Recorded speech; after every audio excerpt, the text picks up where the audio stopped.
कि सबसे ज्यादा आबादी वाला शहर बना हुआ है। मौनी अमावस्या पर तकरीबन 8 करोड़ लोगों ने गंगा के पवित्र जल में आस्था की डुबकी लगाई।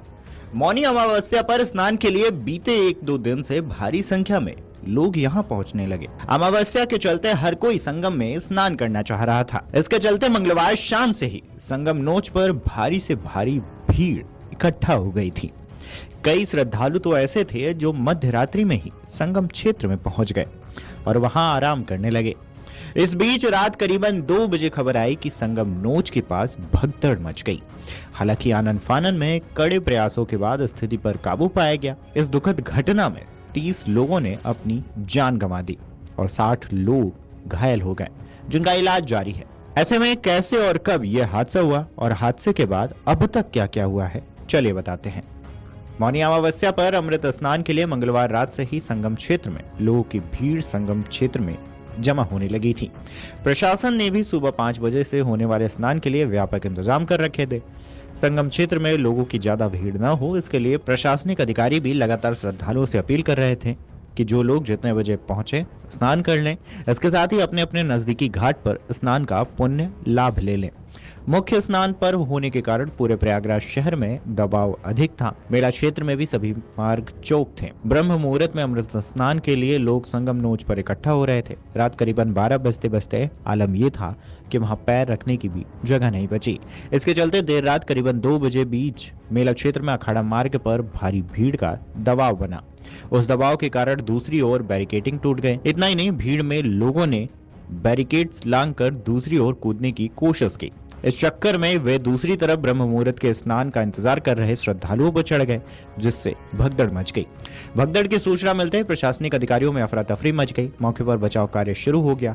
हादसे की सूचना के कुछ ही देर बाद मौके पर लगातार एम्बुलेंस पहुंचने लगी। आनन फानन में पीड़ितों को अस्पताल पहुंचाना शुरू किया गया। इस बीच सीएम योगी आदित्यनाथ पूरे घटनाक्रम पर नजर बनाए रहे। वे पल पल अधिकारियों से जानकारी लेते रहे। भगदड़ और भारी भीड़ के चलते अखाड़ों ने मौनी अमावस्या पर होने वाले अमृत स्नान को भी रोक दिया। सुबह करीबन 4 बजे से निकलने वाले महानिर्वाणी और निरंजनी अखाड़े के साधु संत एवं नागा सन्यासी स्नान के लिए नहीं निकले। बाद में अखाड़ा परिषद अध्यक्ष श्री महंत रविंद्रपुरी ने बताया कि भारी भीड़ के चलते स्नान को रोक दिया गया।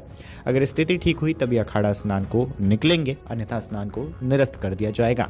भगदड़ के बाद राहत बचाव कार्यों को लेकर प्रधानमंत्री नरेंद्र मोदी ने करीबन 6 बजे सीएम योगी आदित्यनाथ से बात की। उन्होंने सीएम योगी को हताहतों और घायलों के साथ ही उनके परिजनों की मदद के संबंध में दिशा निर्देश दिए।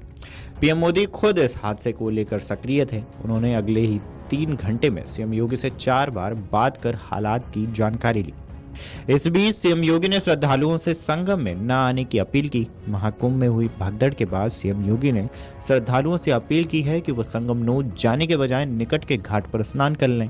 इस मामले में प्रशासन के नियमों का ध्यान रखते हुए और किसी प्रकार की अफवाह में न आए। इसके बाद बुधवार को दिन में सीएम योगी ने अधिकारियों संग बैठक की। इसमें उन्होंने अधिकारियों को घायलों के उपचार व स्नान की व्यवस्था को लेकर निर्देश दिया। हादसे की वजह से संगम में स्नान सुबह के बजाय दोपहर करीबन 2:30 बजे शुरू हुआ। अखाड़ों के साधुओं ने संगम में आस्था की डुबकी लगाई। अमावस्या के अवसर पर त्रिवेणी संगम पर पवित्र स्नान कर रहे साधु संतों पर फूलों की वर्षा की गई। इतना ही नहीं, इसके बाद शाम करीबन 7:30 बजे सूबे के मुखिया योगी आदित्यनाथ ने पत्रकारों से बातचीत की। उन्होंने हादसे में मृतक लोगों के परिजनों के प्रति अपना दुख जाहिर किया।